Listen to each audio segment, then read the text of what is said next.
오늘 이 시간 가운데 하나님께서 우리에게 주신 말씀 함께 보도록 하겠습니다. 창세기 3장 9절 말씀입니다. 오늘 이 말씀을 읽으실 때 말씀을 통해서 말씀 자체이신 그 하나님의 음성을 듣기를 간절히 원합니다. 함께 읽도록 하겠습니다. 시작. 여호와 하나님이 아담을 부르시며 그에게 이르시되 내가 어디 있느냐. 아멘. 오늘은 흙의 이중적 의미라는 제목으로 함께 본문 말씀을 나누려고 합니다. 매주 설교 때마다 말씀을 드리지만 오늘 말씀 정말 중요합니다. 정말 중요합니다. 오늘 이 말씀 가운데 정말 하나님께 집중하는 마음을 가지고 정신을 똑바로 차려서 이 말씀을 들으면 말씀 가운데 우리 심령이, 우리의 삶이 변화될 줄로 믿습니다. 오늘 그 믿음을 가지고 정말 말씀에만 집중하는 예배가 되길 간절히 원합니다. 현대에서 사람의 설계도를 알기 위해 사용하는 것이 몇 가지가 있습니다. 병원에 가면 여기 있는 모든 분들 다 아마 사용을 해봤을 것으로 생각이 듭니다. 뭐가 있죠? 엑스레이, CT, MRI 등이 있습니다. 또한 학문적인 관점에서 혹은 의학적인 관점에서 보면 해부학, 생리학, 유전학, 병리학 등 여러 가지 과학적 방법을 통해 그런 사람에 대해서 사람의 설계도를 관찰하고자 합니다. 이러한 관점에서 성경적으로 사람의 설계도를 알기 위해서는 사람의 시작인 창세기 1장, 2장, 3장을 정확하게 살펴볼 필요가 있습니다. 현대 과학으로는 사람의 육체에 대해 일부만 알 수 있을 뿐이지 사람의 근본이자 주체인 영에 대해서는 전혀 알 수 없습니다. 현대 과학에서도 사람의 육에 관한 거에 대해서, 사람의 육체에 대해서 100% 알 수 없습니다. 여러분들 현대 과학, 현대 의학이 완전하다고 생각하시죠? 그래서 내가 어디가 조금 아프면 병원에 가서 진료를 받고 그 의사가 얘기한 그 진료, 병명이 진짜 나의 병이라고 생각하시죠? 근데 사실 의학, 과학은 완전하지 않습니다. 제가 얼마 전에 약 6년 전부터 주기적으로, 간헐적으로 몸이 조금 아픈 거예요. 어쩔 때는 아침에 일어나 보면 이 손가락이 조금 부으면서 인대가 아픈 것 같이, 그러니까 뼈가 아픈 게 아니라 뭔가 신경이 아픈 것 같은 느낌이 있으면서 그런 고통이 하루 종일 지속되다가 한 이틀, 3일쯤 되니까 또 사라지고 또 한 길게 가면 한 2주, 3주 있다가 이번에는 다리 쪽에서 그 똑같은 통증이 와서 또 이틀 있다가 없어지고 또 3주 후에 이번에는 팔목 쪽으로 왔다가 이게 한 6년 정도 된 것 같아요. 그래서 초반에는 별로 이렇게 통증이 심하지 않아서 그냥 넘어갔는데 한 몇 달 전에, 한두 달 전에 이거 정확하게 병명을 좀 알아야겠다. 이게 너무 오래됐는데 그리고 조금 통증도 심해지고 그래서 병원에 가보니까 작은 병원에 가보니까 류마티스가 의심이 된다. 그래서 큰 병원에 가봐라. 그래서 큰 병원에 가보니까 류마티스는 아니다. 근데 류마티스, 그러니까 정확하게 병명이 재발성 류마티스 증후군이라고 하더라고요. 제가 여쭤봤어요. 정확한 원인이 뭡니까? 근데 그 의선생의 말씀이 뭐냐면 이 병은, 그러니까 이런 통증을 가지고 있는 사람들이 여러 발견이 된대요. 근데 아직까지 현대의학에서는 이 병명, 이 통증의 원인을 찾지 못했습니다. 그래서 제가 의선생님께 여쭤봤습니다. 그럼 치료의 방법은 뭡니까? 사실 치료 방법도 없습니다. 지금 요 현상에서는 그냥 기다려봐서 더 좋아지는 경우도 있고 혹은 류마티스로 발전되는 경우도 있습니다. 그러니까 그냥 지켜보는 것밖에 없습니다. 그래서 제가 이제 와서 여러 가지 뭐 그런 류마티스 재발성 류마티스 증후군이라는 그런 논문들을 미국 의학에서 나오는 논문들을 한번 살펴봤어요. 근데 신기한 게 뭐냐면 아마 알고 계신 분들이 있겠지만 병명 중에 증후군, 그러니까 신디롬이라는 이게 붙인 병명이 많이 있죠. 예를 들어서 뭐 다운 증후군 뭐 그런 것도 있잖아요. 그렇죠? 증후군이라는 병명이 붙인 것은 왜 붙였을까요? 의학자들이. 왜냐하면 그 병의 원인을 찾지 못했기 때문에 증후군을 붙이는 겁니다. 그러니까 뭐 예를 들어서 이거는 감기입니다 하면 이건 감기라는 진료를 받겠죠. 진단을 받겠죠. 뭐 신장 쪽에 신장병입니다 하면 신장병이라는 진단을 받겠죠. 근데 그 원인을 찾지 못하면 그 뒤에 항상 증후군을 붙여버리는 거예요.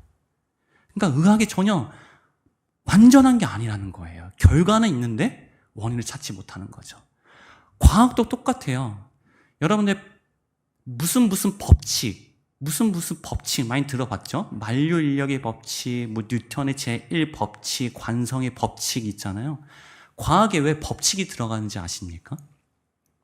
현상은 보이는데 그거에 대한 원인을 찾지 못했기 때문에 거기를 법칙이라고 붙이는 겁니다.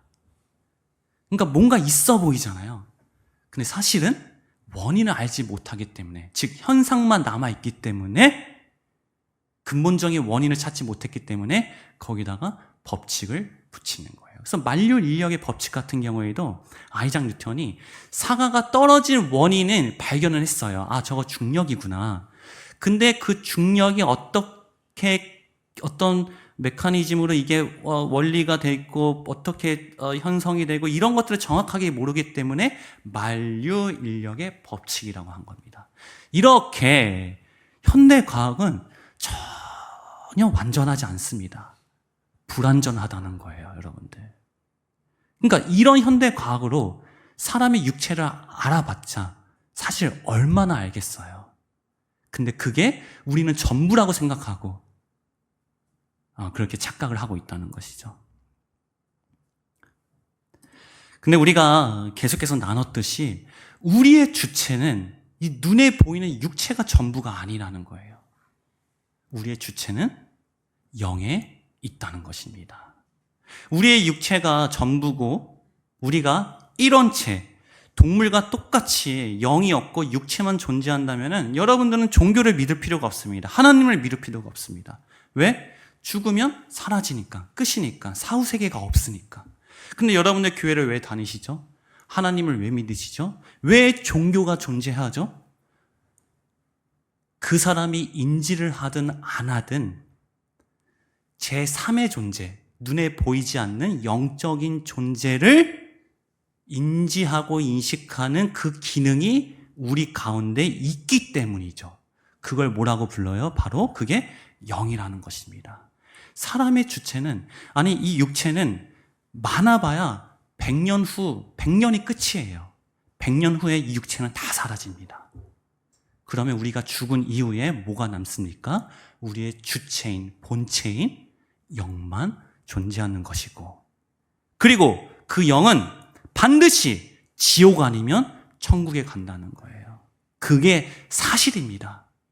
현대 세상의 지식, 허망한 것, 가짜인 것에 빠져가지고 이게 진짜라고 착각하고 있지 않습니까? 근데 진짜는 뭐냐면 하나님을 믿지 않으면 죽음이고, 하나님을 주인으로 받아들이고 그 하나님과 화목한 관계를 형성하면 그게 바로 그 자리가 천국이다. 이게 현실이고 이게 진짜라는 것입니다.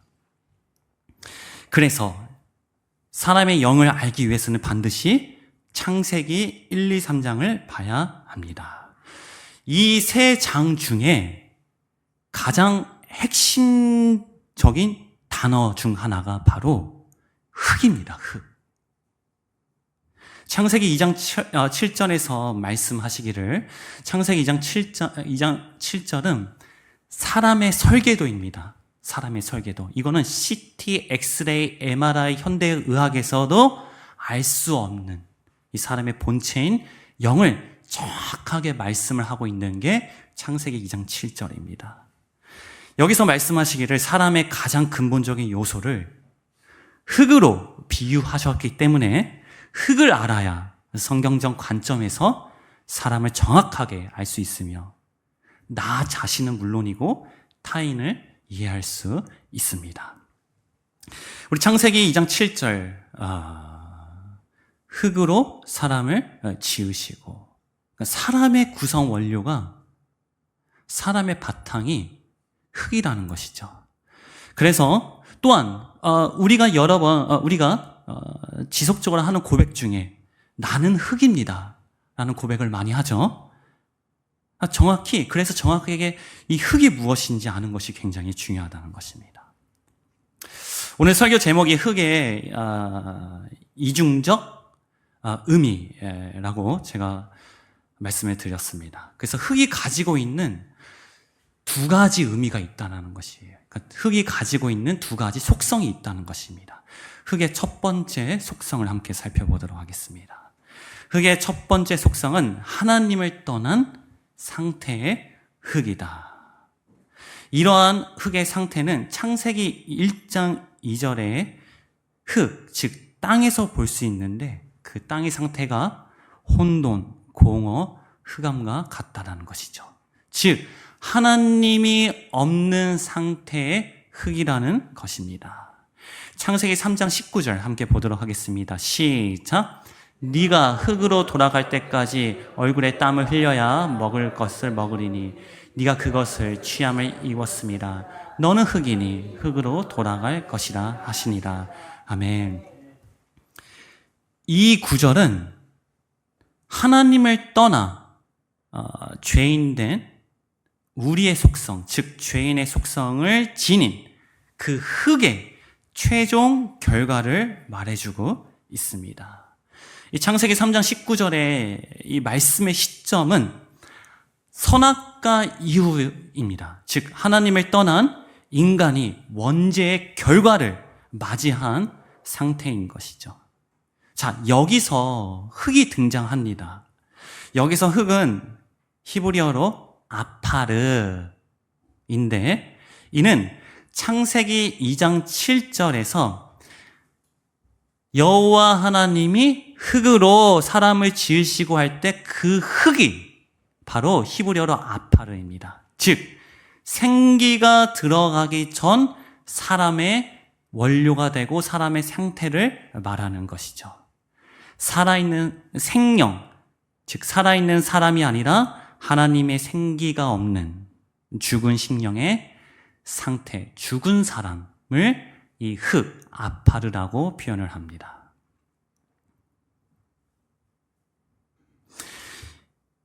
그래서 본문 3장 19절에 보면은 선악과 사건을 통해서 하나님을 떠난 사람은 너는 아파르니 이제 너는 아파르로 돌아갈 것이다. 너는 이제 하나님을 떠났으니 생명 전인 하나님이 없는 즉 원죄가 있는 사람으로 돌아갈 것이다 라는 것이 바로 너는 흙이니 흙으로 돌아갈 것이니라 라는 것입니다. 자, 이러한 속성을 굉장히 정확하게 말해주는 사건이 있습니다. 요한복음 21장 2절에서 3절 말씀입니다. 함께 읽어보겠습니다. 시작. 시몬 베드로와 디두모라 하는 도마와 갈릴리 가나 사람 나다나엘과 세베대의 아들들과 또 다른 제자 둘이 함께 있더니 시몬 베드로가 나는 물고기 잡으러 가노라 하매 저희가 우리도 함께 가겠다 하고 나가서 배에 올랐으니 이 밤에 아무것도 잡지 못하였더니. 아멘. 이 말씀의 시점이 언제입니까? 예수님이 십자가에 죽고 부활하신 이후 제자들에게 나타나신 후의 모습입니다. 자, 이 전절에 보면은 예수님이 십자가에 죽고 나서 두려움에 가득 차여서 완전히 밀폐된 공간에 제자들이 숨어 있습니다. 왜? 자기도 죽을까봐. 근데 그 밀폐된 공간에 문이 닫혀 있음에도 불구하고 부활하신 예수님이 거기를 통과해서 제자들에게, 심지어 도마에게는 만져보기도 하고 하나님을 경험합니다. 심지어 오늘 요한복음 21장 2절 3절에서 보면 이름이 3명이 등장하죠. 베드로, 도마, 나다니엘.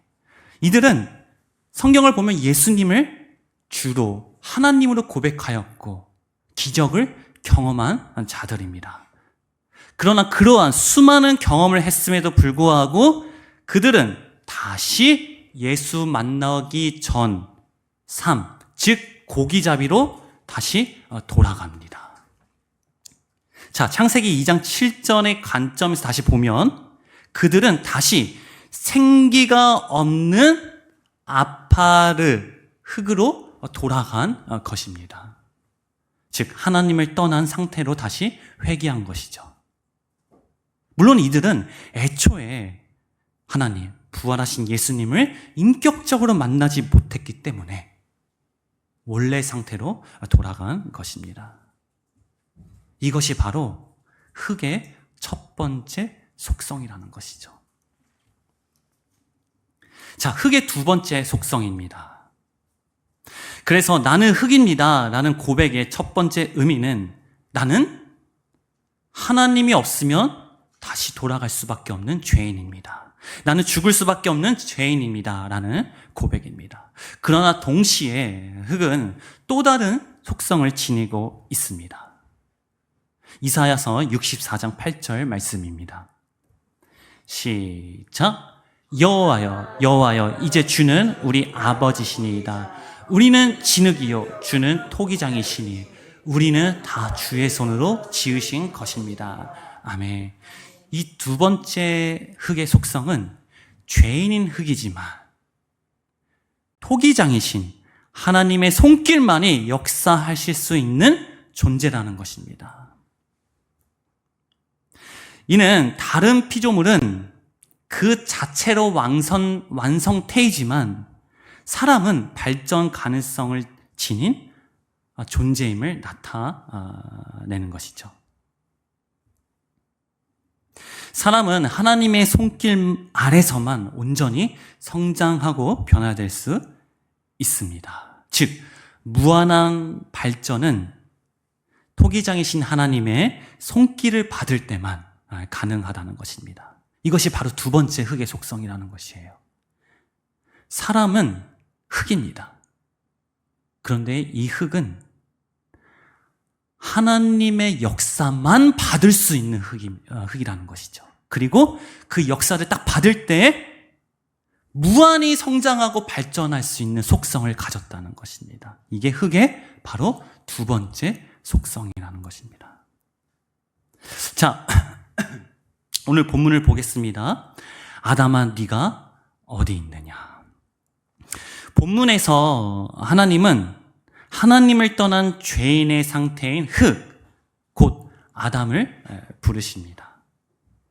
이 아담이란 자체도 아담아라는 것이 흙을 얘기합니다.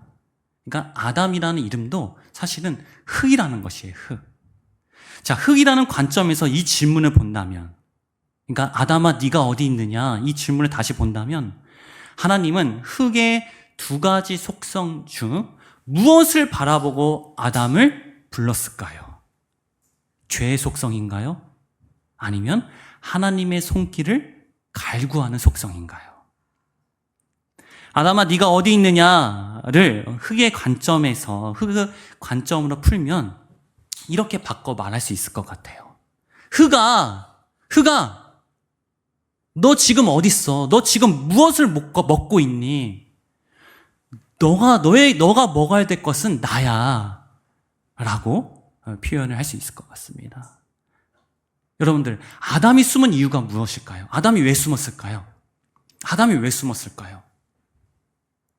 뭐 여러 가지 표현을 할 수 있습니다. 오늘 관점에서 보면 아담이 숨은 이유는 자기 생각. 내가 지금 이 선악과를 따먹었어. 눈이 밝아졌어. 난 이제 죽은 거 아니야? 나에게 희망이 없네? 난 좌절밖에 없네? 나 무서워. 자기 생각. 곧 흙의 생각, 흙에 매몰되었기 때문입니다. 자기 생각에 빠지면 결과는 뭐냐면 숨는 거예요, 숨는 거. 그렇지 않나요, 여러분들? 다 경험하고 있지 않습니까? 자기 생각에 빠지면 우리는 숨게 됩니다. 누구를 피해서? 하나님을 피해서. 절대 흙에 매몰되지 않길 바랍니다. 죽은 사람이 어디에 매몰됩니까? 매장됩니까? 흙에 매장되잖아요. 죽으면 흙에 매몰될 수밖에 없습니다. 그러한 아담을 하나님이 부르시는 것은, 네가 어디 있느냐라고 부르시는 것은 아까 표현한 대로 자기 생각을 먹지 말고, 흙에 빠지지 말고, 흙에 매몰되지 말고 하나님의 말씀을 먹으라는 뜻입니다. 천정은 자매의 그 간절한 외침을 기억하시나요? 제발 자기 생각에 빠지지 마세요. 자기 생각을 먹지 마세요. 하나님의 말씀을 먹으세요. 왜요? 우리는 흙이니까. 모르긴 몰라도 천정은 자매의 그 고백은 나는 흙입니다. 하지만 나는 흙이기 때문에 하나님의 말씀을 받을 수 있는, 먹을 수 있는 속성을 가지고 있습니다. 라는 전제가 깔려 있다고 생각이 듭니다. 자, 또 다른 말씀을 볼까요? 신명기 6장 4절. 시작. 이스라엘아 들어라. 우리 하나님 여호와는 오직 유일한 여호와시니 쉐마.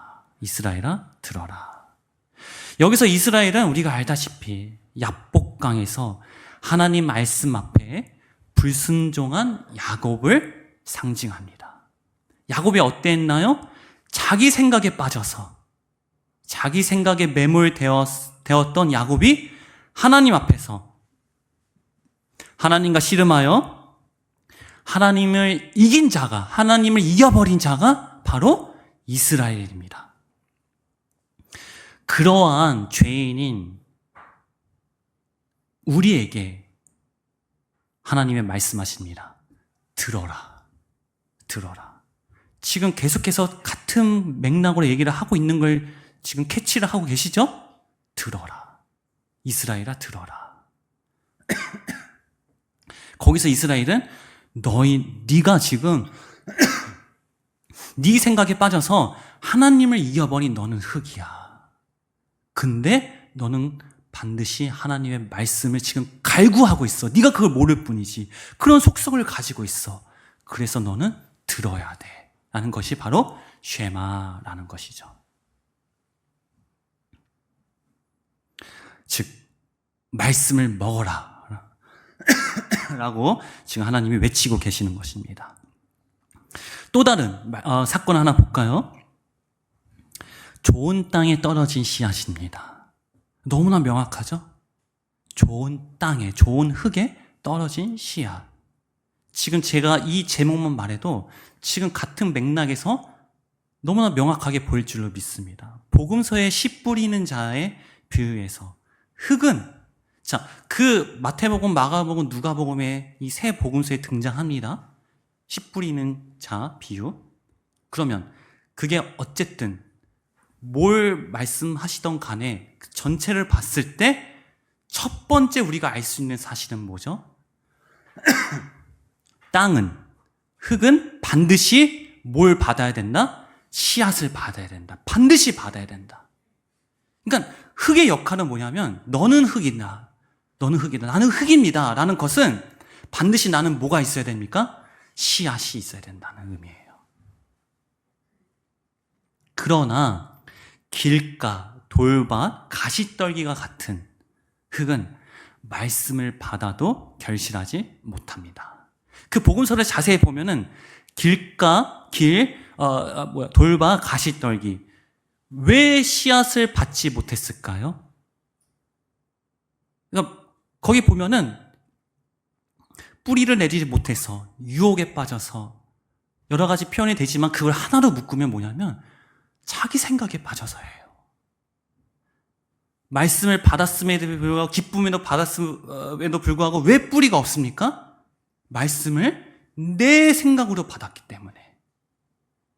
즉 오늘 관점을 보면 흙에 완전히 매몰되었기 때문에, 즉 첫 번째 속성, 흙의 첫 번째 속성, 나는 안 돼, 나는 희망이 없어, 난 소망이 없어, 하나님이 아니라 내 앞에 있는 지금 이게 중요해. 그 흙에 매몰되어 있기 때문에 아무리 거기에다 씨앗을 뿌려도, 말씀을 뿌려도 뿌리를 내릴 수 없는 것입니다. 근데 네 번째 흙, 복음서의 표현으로는 좋은 땅, 좋은 흙은 과연 어떤 흙일까요? 자기가 흙임을 인정하고 하나님의 손길 없이는 살 수 없음을 완전히 인정하고, 두 번째 속성, 이러한 나지만 유일하게 이러한 나를 구원하시려고 역사하시고 내 신령 가운데 역사하시는 그 하나님이 있으면 나는 살았다, 살 수 있다, 그거를 완전히 믿음으로 확신하는 자, 그런 자가 바로 좋은 흙이라는 것입니다.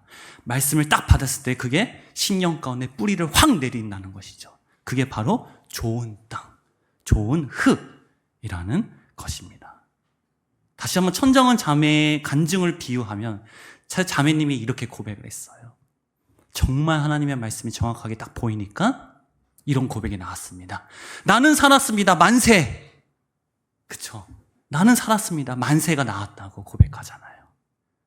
즉 그거는 현상이고, 그 자매의 신령, 즉 원인이 뭐예요?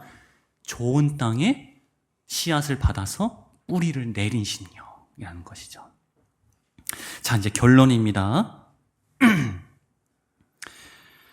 죄인의 본성을 지닌 흙으로 볼 것인가, 아니면 하나님의 손길 아래 변화될 발전태로 볼 것인가. 초점 싸움입니다. 여기 계신 모든 분들은 우리의 원료는, 영적 원료는 흙입니다. 흙. 하나님이 흙으로 비유하셨어요. 근데 거기에는 두 가지 의미가 있습니다. 지옥이 될 수도 있고 천국이 될 수도 있는 그 바탕이 바로 흙입니다. 그것이 바로 흙인 우리라는 것입니다. 하지만 하나님의 시각에서는, 하나님의 관심에서는 오직 하나, 우리를 통해 천국을 이루시기 원하시는 것입니다. 자, 창세기 1장에 보면 7일 창조이죠. 태초에 하나님이 천지를 창조하시니라 때 하나님의 관심은 어디에 있었을까요? 하나님의 관심은 일곱째 날에 있었어요. 우리와 함께 안식하는 것. 하나님의 관심은 오직 거기만 있습니다. 그걸 위해서 첫째 날부터 여섯째 날까지가 다 과정이라는 것이에요. 하나님의 주된 관심은 우리 흙을 보고 하나님은 어디에 초점을 맞추고 계신다? 안식. 창세기 1장 2절에 그 흙이 혼돈하고 공허하며 흑암이 깊음 위에 있고, 그러한 우리를 바라보면서 하나님의 관심은 어디에 있다고요? 일곱째 날에 있다는 것이죠. 안식에 있다는 것이죠. 하나님은 오늘도 우리를 부르십니다. 아담아, 네가 어디 있느냐? 흙아, 네가 지금 뭐 먹고 있니? 뭘 먹고 있니? 너 지금 너 생각을 먹고 있니? 너 눈에 보이는 걸 믿고 있니? 완전하지 않는 이 현대, 과학, 의학에 지금 빠져 있니? 내 말을 먹어야지. 너는 내 말씀을 먹어야 돼. 들어라. 쉐마. 아담아, 네가 어디 있느냐? 흙에 매몰되어 지옥을 살지 말고 말씀을 먹고 천국을 누리길 간절히 원합니다. 맞아요. 우리는 죄인이에요. 하지만 동시에 우리는 하나님의 손길만 닿으면 완전히 발전할 수 있는 흙이라는 것이죠. 죄인이지만 하나님의 손길이 닿으면 상상할 수도 없는 변화가 일어나는 하나님의 흙입니다. 그게 바로 우리입니다.